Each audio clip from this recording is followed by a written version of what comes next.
Hello everyone and welcome back. Today we come back with a great episode. I was waiting for publishing this one with Jake Moore because it's really funny and it's really interesting, and I hope you really enjoy.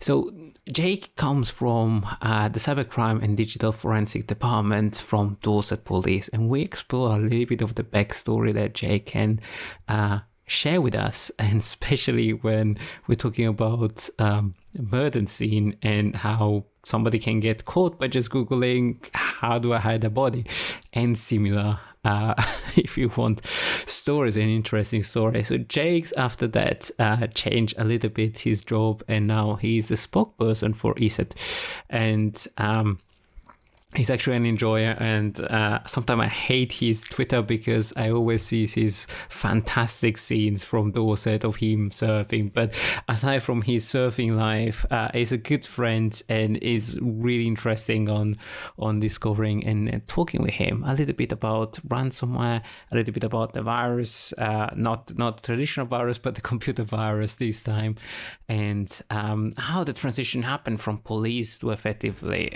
public service and professional service, and what changed, and how do you find enjoying one or the other, and what are the challenge. So this is a really interesting episode, and Jake is a fantastic person and a fantastic professional, so I really hope you enjoy this episode. This is Francesco, your host. Please enjoy and stay safe and stay secure.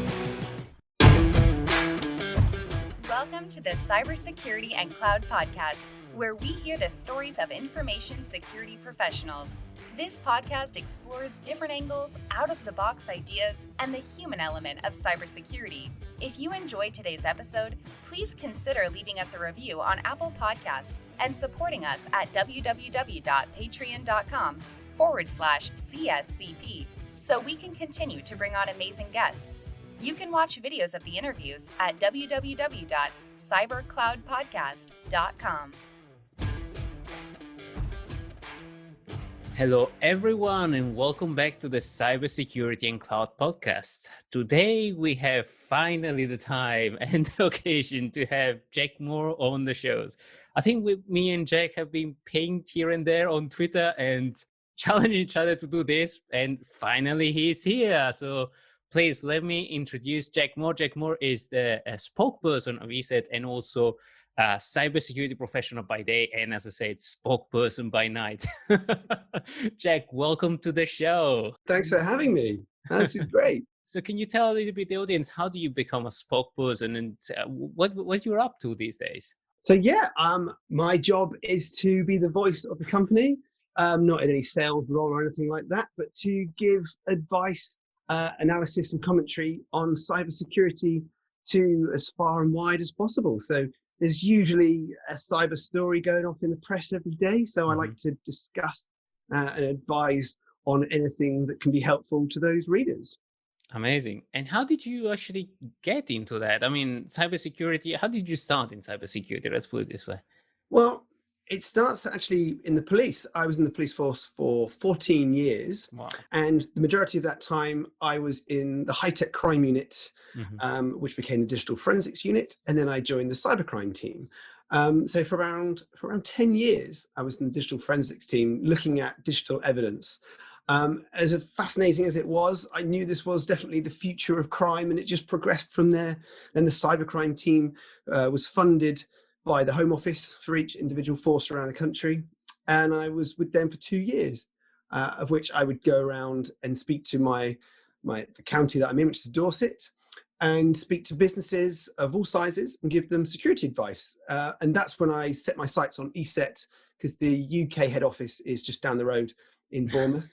So I went there and I said, I've got an idea for a job. And they said, perfect timing. I think we've got something that can totally work here. And it's been great ever since. That's great. And I like that approach, because you went to a company with an idea of a job rather than them advertising a job.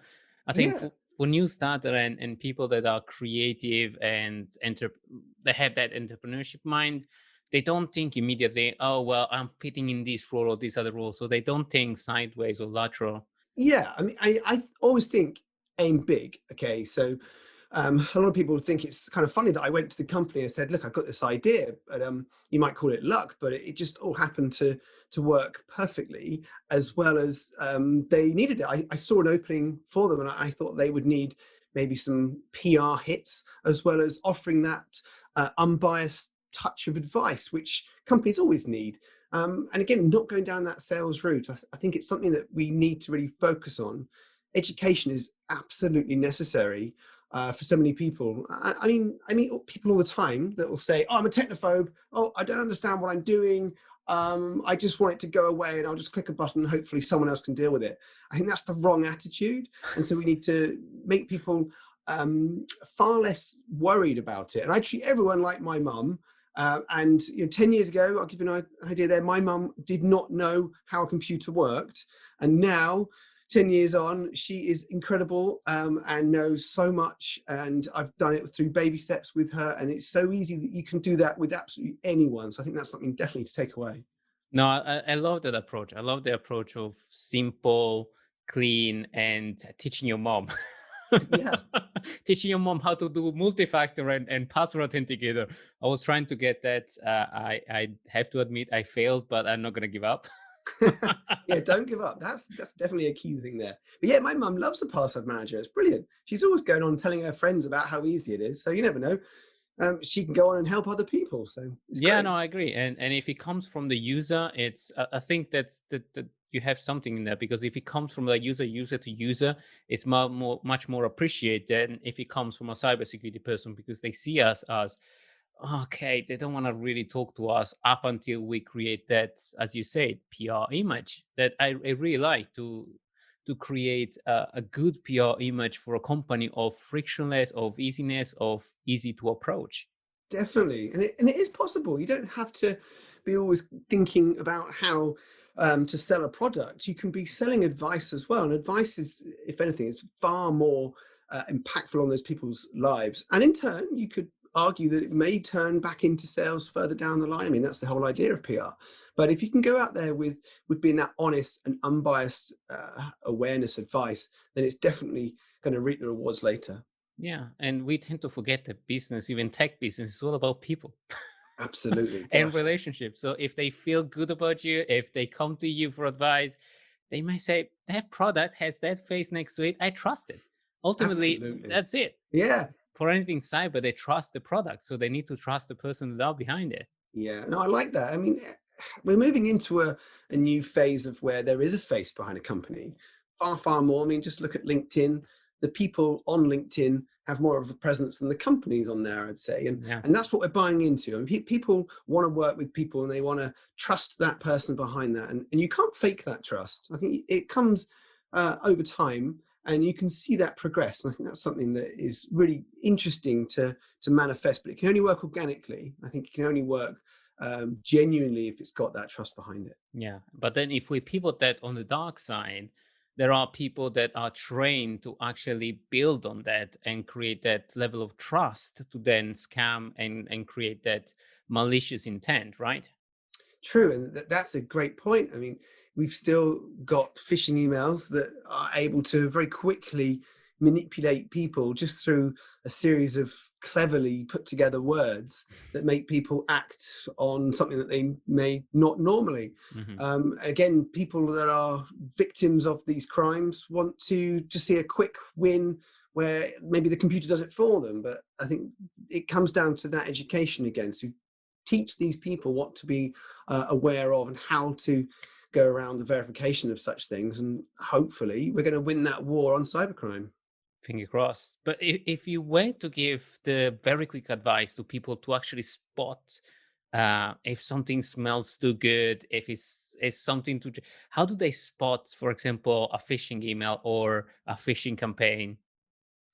Well, it's funny, yeah, because so many of your listeners, you included, will just see a phishing email and it'd be completely obvious. But to so many people, I still find that people think that they're genuine, and that can be from the fact that it looks like what they imagine it's going to look like. I mean, I always say, have you checked the email address? People say, oh no, and then actually the amount of times I've said to people, are you actually with that bank that is sending you that email? And they say, oh no, I'm not with Barclays. And I say, well, why would Barclays be emailing you, asking you to verify your details? And they go, oh yeah, I hadn't really thought of that. So people get caught up in the moment. Just never follow those links. Even if you think they're genuine, go a different way. You go to the true website in your favorites. Get there that way, and don't go trusting links, even if you think that it is from the genuine site. Yeah, and we definitely saw an uptake, unfortunately, during COVID of email phishing campaign, people trying to scam and fraud, and probably even the smishing, so the SMS phishing has gone on the rise, and we've seen more and more that. What's your perspective on that? Yeah, I'm always fascinated with the smishing campaigns because they're harder to go and verify. Mm-hmm. A mobile number looks the same as another mobile number, whereas an email can look very, very different from the genuine one. So it's straight away what you'd expect to see, just a number. And then you can go and make it say whatever you want. So there are ways of faking those words and even faking the numbers. So they are looking like they're what you'd expect. And therefore, you may be more enticed to go and click on those links. And also, people are associating phishing with emails. And again, they're not associating it with text messages. So I think we need to get that education across to those people around not believing what you are reading, just like we've been saying in the papers for the past 100 years or whatever. we cannot go believing it all.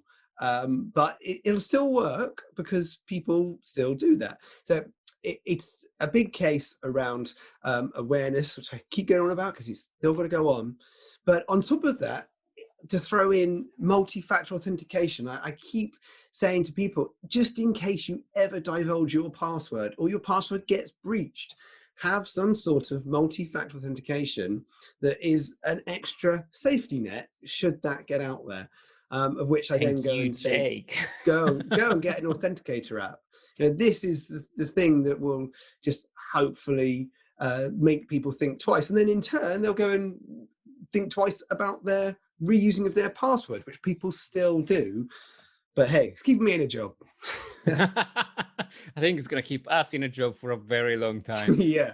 Because naturally, human beings are trustworthy, and we are naturally looking for we're not looking for something that is off, but we are so desperately looking to a pretext or something that we can trust in the other person. So even if the hook, the other person gives us a hook so that we can attach ourselves or attach our belief that the other person is trustworthy, we immediately bite. And that's a natural instinct, I think. And I like this. I'm really fascinated with the psychology that goes behind it. And actually, I've been thinking about the psychology that is connected with cybersecurity for quite a while. And I recently did some work with Myers-Briggs. And the white paper comes out in October. A fantastic organization, Myers-Briggs, looking at personality traits. And we've tried to connect how personality traits and types are connected with the manipulation and being duped into cyber crimes, right the way from phishing emails all the way through. And it's got some fantastic results. And you're right, it comes down to that trust in people. If we can instill that knowledge about how we shouldn't be trusting it so often, then it just puts up that first line of defense, which is a barrier of, you know what, I'm going to take a couple of minutes to think about this and not act on I think, what's that book around thinking speed? So think fast, think slow. I love that book. I love how that is. And if you relate that into cybersecurity, the phishing email that comes in that makes you act quickly, the thinking fast, bam, you just do it and you click on it and then may not think about it again, but they've got your details. And transforming that into the thinking slow, where you take a few minutes and digest it all and think, you know what, I don't think that's actually genuine. I'm going to keep that away for a moment. And I think, no, it's a very good point on taking a step back, taking a breather and re-looking at an email and say, why is this coming from a .Russian address? And, or why do I have spelling mistake? Oh, yeah, I don't have that bank. That's it. But it's taking that step and that approach. But normally, attacker on phishing emails, they tend to push a lot that sense of urgency so that they bypass that filter. So our Mm, animal brain kind of engage and says, I need to react immediately, otherwise I might lose my life or things like that. That's fight or flight uh, kick in. So it's mm. is I am really fascinated by all of this. That's why half of the podcast is social engineering, because it's one of my Well, pet it's peeves. working, yeah, and I love it too. And I think there's always going to be that risk around human interaction and cybersecurity. It's never just going to be press this button or buy this software and you're going to be protected. It absolutely needs that human knowledge and concept to go with it. Because we're human. Yeah, Ultimately, we can put as much tech as we want, but as business, as anything, is made human by human and trust by trust. And that yeah, email phishing prey on that trust, or building that trust and building that bridge. yeah. So back on square one, one curiosity that I had is how did you feel about pivoting from public service, police, all the way back into private? What was the challenge? How did you how did you do that roller coaster? Yeah, so I only knew the police force straight Hmm. out of university. I mean, I went in straight away after uni and just worked throughout, and never thought I'd ever leave. I mean, so few people ever leave the police force and go into the private world. They tend to stay there for their whole career and then retire. So I'd never really given it any thought, but it was the 2 years that I spent in the cybercrime team. I spent so much time with other businesses, Hmm. and I realized that so many businesses of all sizes needed cybersecurity help, of which we could give them a hell of a lot of support from the police. And, they, obviously being the police, they felt it was trustworthy and unbiased support. We weren't selling Hmm. anything. But I then started to see that my career may just be at a time that it wasn't so scary to make that leap. Although it was scary, it wasn't as scary as maybe if I'd done it a few years before. So 2 years ago, when I jumped into ESET, it was fantastic. I've absolutely loved every minute of it. And when COVID-19 happened, the one morning we went in and they said, right, everyone go home. You're all going to be working from home from now on. That afternoon, we were all set up to go. And it was an easy transition. Our home working is safe and secure. Hmm. They've got those policies and procedures in place, which is fantastic. I look back at the police force and they are slightly behind on a few things. I'm sure they won't mind me saying that. I used to highlight quite a few problems that were around, but things like working from home wasn't such an easy thing that we could have done for many reasons. But one of those reasons would be money. And so Yeah. the police force, unfortunately, isn't funded in the same way that you see these private companies. Hmm. And I felt like I needed that extra challenge. I needed an extra uh, future goal. And I've loved it. It's just got better and better over the last couple of years. And the last few months, even amongst the pandemic, it's been great to be able to work from home. And like you've seen, I've been able to work from the beach quite a few days. So it's And been pretty good everybody weather. has been hating you for that. But there are words of my friend that work from Hawaii, and Ah, I had you're not the worst of my friend. okay. Well, they win. No, but actually that's great, because we were just discussing before kicking off the podcast of this new word, this new way of thinking, working, and maybe this is the new norm. And this has pushed a lot of business actually to rethink digital and rethinking infosec, and Mm, has put a lot of challenge, because right now a kid next door to me is or a kid in my same house has a compromised laptop, and all of a sudden my work laptop is exposed effectively to an attacker or a potential attacker in my mm, same home network. So the shift has dramatically shifted from pure, you're in a corporate environment, you're in the office, you're in a safe environment, and then mm. you go home is a completely, sealed off. So, Yeah, I mean, and that is a nightmare for the infosec teams around. And as usual, the tech digital companies are right at the front of this, and were aware of that before. And I imagine many companies would have had some sort of working from home policy already in place, maybe 1 or 2 days a month. Most weren't thinking it would be absolutely every day, but they at least tested it for a couple of days. And those are the companies that can now shift into doing it all the time. But like we were saying just before, it's nice to have the option. Now, I'm really, as you know, I love the beach, so I'm really into health and well-being because although it's a bit of a joke, but it really does help getting out, see fresh air and enjoying the surroundings and getting out, running, cycling, whatever. So to have that option is massive. But then there are some people that may be living on their own, or they're living with their parents or something, and they like to get out of their home. So having that option, which we've done at our company, we've left the office open for people if they want to go in. And it's great. I went in earlier on in the week and there were 7 people out of, I think we've got just under 80 people. So 7 people were in there and they'd chosen to be in the office. But it's great to have that complete shift into deciding where you're going to be. And going back to the trust, which is maybe the word of the show, but the managers the managers have got to trust their workforce that they are going to do the job. And we did a productivity test in about 6 weeks into lockdown over the whole world, at all our different offices. And we found productivity had either remained the same or gone up. And I think that is amazing that so many people are seeing this as an advantage to take and make this whole pandemic, let's find some positives out of it. There aren't too many positives, so let's really try and make it. And I think it'll never go back, like everyone says, it will never go back to how it was last year.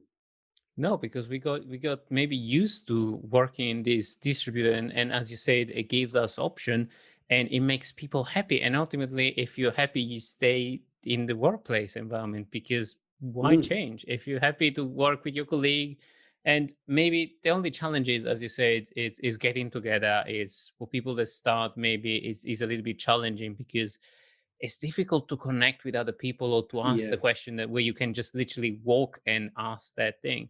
But we can always make a midway where you have like one day where everybody or most of it is in the office, right? Yeah, and that's it. But it also opens up the talent pool as well. It's not just a local, you've got to live within 20 or 30 miles of the office. You're now looking at the whole country, or even the whole world, to join the team. And that brings in a lot more skills that you may not have seen before. And I like that. I think it's turning something on its head and seeing it differently because we're forced into it.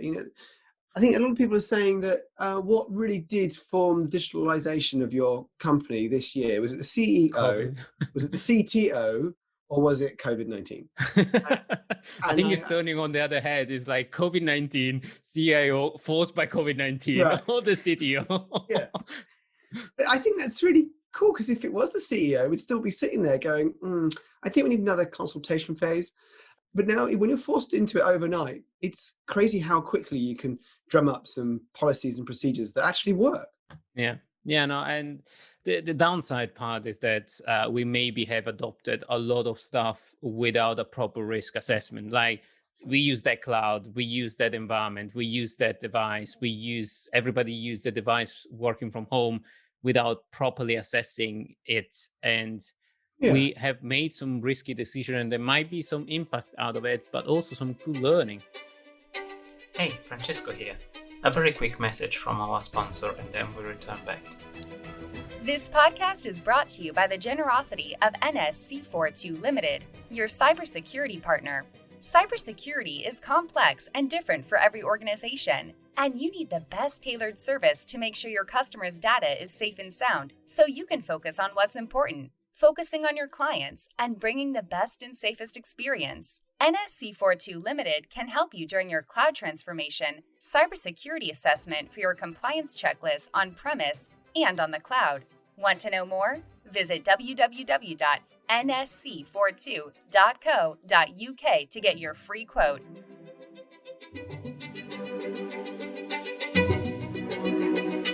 Yeah, I don't think you get this far without taking a few risks. Yeah. Because, of course, that's the nature of any business and the nature of cyber attacks. It's all to do with those vulnerabilities.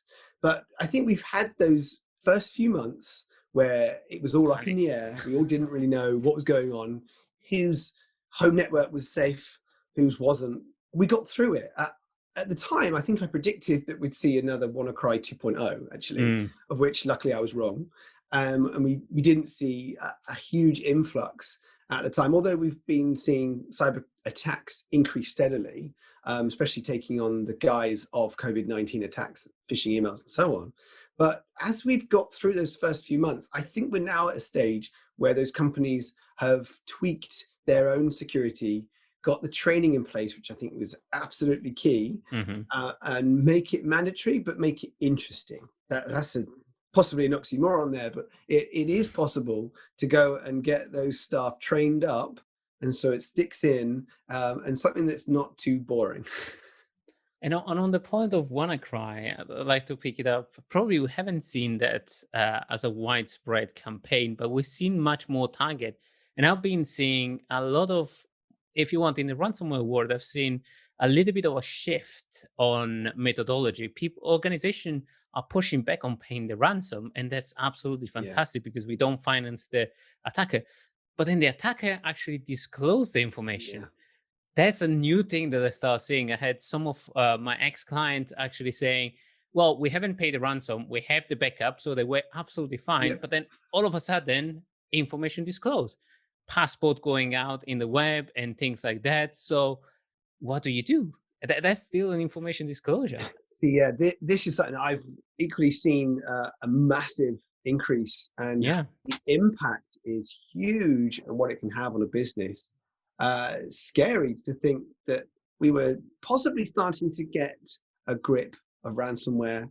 Understanding if the backup is correctly managed and can restore quickly and efficiently, then boom, it evolved. We try to say it's like a virus. We try to create a vaccine. We actually managed to succeed in creating that vaccine, and it changed. And now it morphed. Like, so now they're getting in because they've got a business model at the end of the day. They want to make their money. Absolutely, you're right. And they've thought, right, let's up the stakes. Let's go and start releasing some data as well. And blackmailing, all good old blackmail. Because it works, right? Especially when you've got the ICO down your neck, saying if you get rid of any data by accident, we're going to come and fine your ass. Suddenly you've got it coming from all over, and when you've got minutes to decide on what to do, there's some squeaky bum time. And especially in COVID, I feel for all my fellow CISO. I've been in one position, and it's a tough one. And especially during this period, I think cybersecurity and IT has been working the most, where everybody was like locked in and trying to find a new way of putting their video on TikTok. The cybersecurity and the IT industry has been absolutely slammed. And I agree with you there.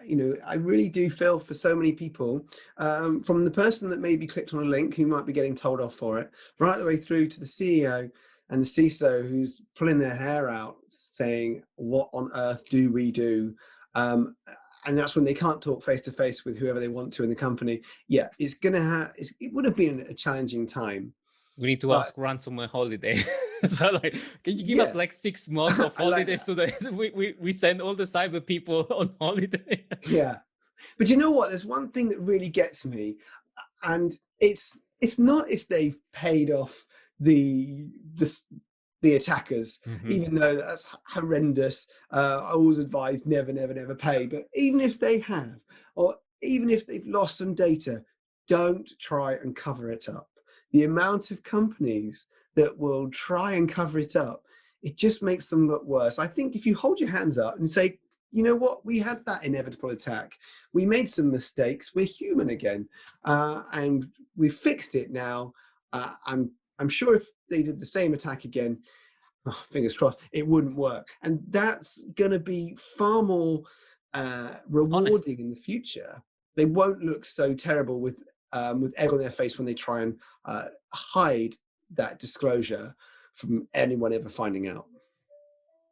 And I think where I saw that really well executed was SANS. SANS had a big data breach, and they said immediately we're breached, we're doing something about it, we're being public. Yeah, and I take my hat off to them. That didn't affect them, and it shouldn't affect companies these days because it is inevitable. And I come back to that, and you can't say you're 100% hack proof. I mean, I love it when companies do say bulletproof, enterprise grade. Yeah, I love you name it. Yeah, but I think if we just say, look, we're a company at the end of the day. Of course, we're going to get attacked, and we're going to get attacked 1,000 times a day. One might slip through the net. Come on, we're working with the ICO. All of the people affected found out the moment we knew. God, that would be a life changer. And so it would never be front page news if that were to happen. It might not even make the news. Mm-hmm. I agree. And if you can, maybe some of the story, do you have some particular stories that you can or you want to share? Okay. Yeah. One of my Notice favorites. I said you can or you want. Yeah. One of my favorites was, so I was working in the digital forensics unit. So this must have been around, I don't know, 2013, something like that. And my job was to get laptops, phones, USBs, you name it, get the data off and look for the evidence, of which sometimes I would have no idea what that evidence would be. Sometimes they would say anything you can find, from log files to chat logs to search history. I don't really know because it's a murder and we want everything. Sometimes it'd be quite obvious. Maybe there's a missing person and you're trying to find chat logs to see who they've been chatting with. So this is one time that I was given a laptop from a murder, and it came to me in a bag, and it was covered in blood. It was disgusting. Yeah, wait for it. And they gave it to me, and they said, right, we're pretty sure we've got the guy that did it. He chopped up his victim. We found him in the house. It was like a scene out of a disgusting horror movie when they went and caught him.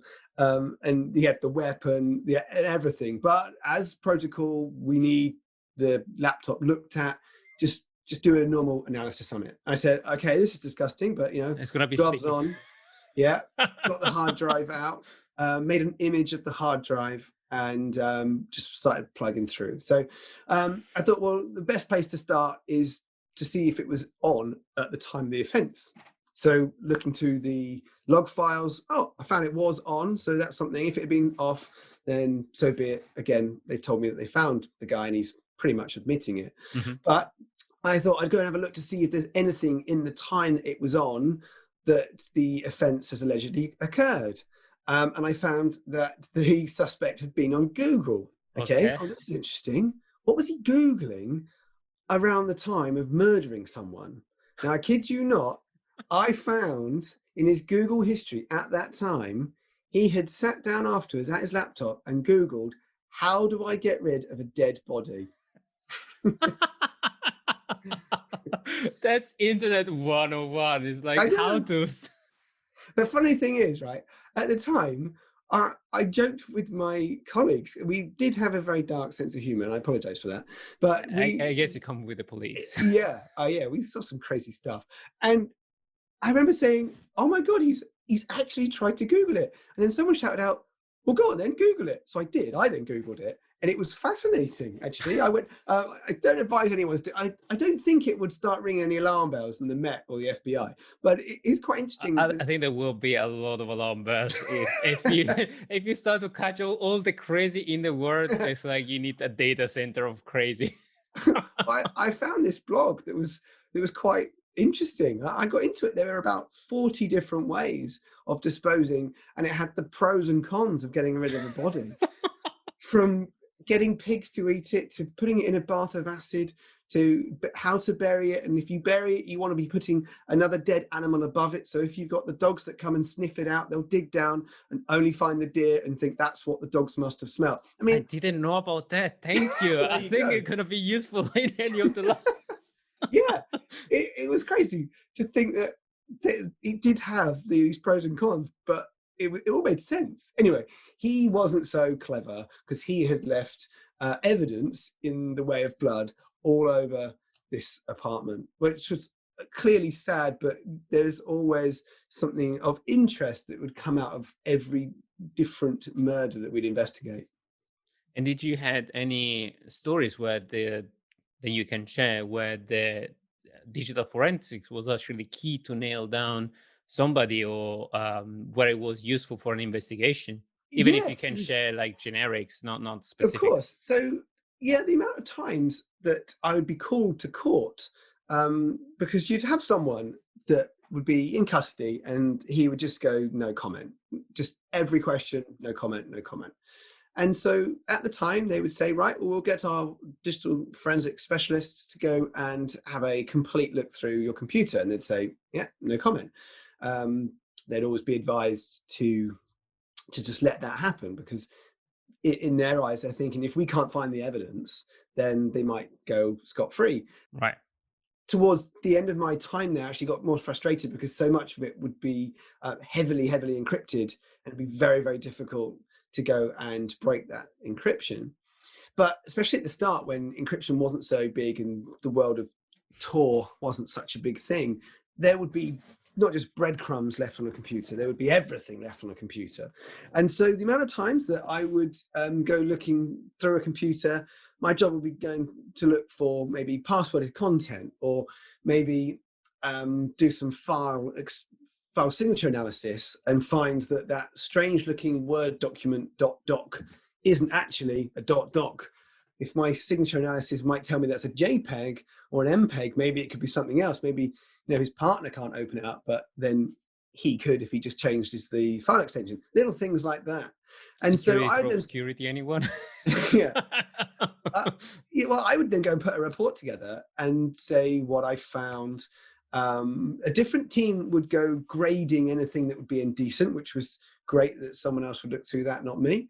And then I would put together what was found in Google history, file names, you name it, what they've been torrenting or whatever. And just by then turning up on the day of the court case, you would then go and see their lawyer and you would submit your evidence and they would read it and say, yeah, we're not going to go into court on this because this is pretty damning. So they would then turn around and say, yeah, my client has decided to go guilty now that the report is there. So I'd always be ready to go to court. And of course, sometimes I would go and I'd get cross-examined. And I'm talking, it's harsh being cross-examined by someone when you're thinking, even you know that guy is a complete wrong 'un, and you're trying to tell me that I made a spelling mistake on my report. This is just crazy. And I think once I was told in court that I'd actually done a 5-page report, but I hadn't. But I'd said at the beginning of the report that it was a 4-page report. I mean, this is the kind of thing that they would try. They're trying to discredit you as much as they can course. in the face of the jury that says, well, this guy doesn't know what he's doing, and hence they might have made other mistakes. It's classic. It's a tactic. Yeah, you've seen it on the TV. It happens in real life, and you're thinking, how do you sleep at night? How do you keep calm in that situation? It's like, how do I not punch this guy? Yeah. I mean, I had some fantastic court training on how to stay calm and understanding those tactics. And how a majority vote works. That was amazing.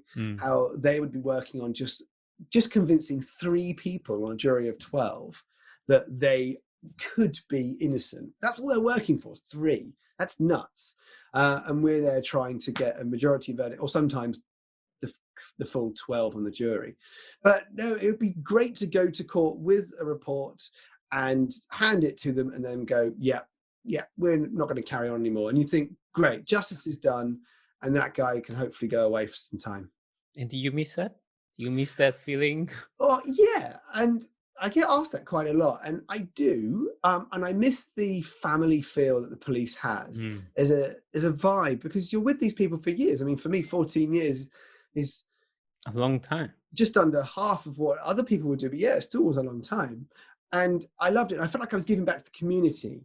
But one of the things that made me leave, particularly the digital forensics unit, is because we weren't getting the same hit rate of court cases that we're used to, and that I'll come back to it. It's the level of encryption, the level of knowledge, and the use of the dark web that would extremely help all of those criminals along the way. Even the low-hanging fruit that used to go and Google that they want to look at indecent images. Suddenly now, how to hide a body. Yeah, well, that's right. Now he'd do the same thing, but he'd go, you know what, I'm just going to jump on Tor and do that, and then close the browser and back. I'm going to struggle to get that back. You know, that's the shift that I saw, and it was frustrating. I think I went to court, I don't know, a couple dozen times, but that's in my 10 years that I was in there. But in the last, say, year that I worked there, I don't think I went in my last year, which was frustrating. And I felt like I wasn't able to reward the public back to what I was doing anymore. So maybe I should look at doing more preventative work with the community and give them my knowledge from what I've learned over the last few years and protect them in a different way. No, that's great. And great and not great, because if we up the bar from a security perspective, but also we shoot ourselves in the foot, because we it's like privacy and security and like police force is always a struggle of how do you find the right balance? I know. I don't think there is a fine balance. No, I don't think I've got an answer for that. No, I don't think I have. No.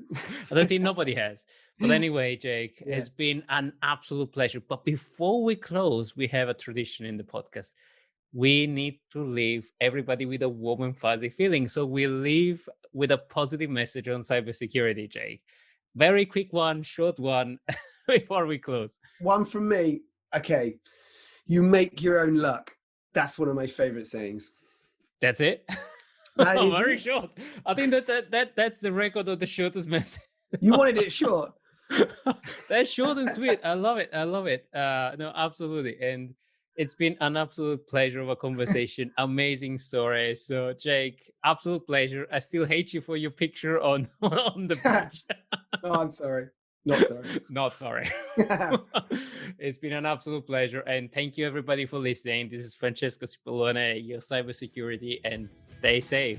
Thank you, Jake. Thank you. We hope you enjoyed today's episode. If you did, consider leaving us a review or sponsoring us on Patreon. It helps us bring on amazing guests and keep the podcast alive and free. Consider supporting us at www.patreon.com/CSCP and watch other episodes at www.cybercloudpodcast.com.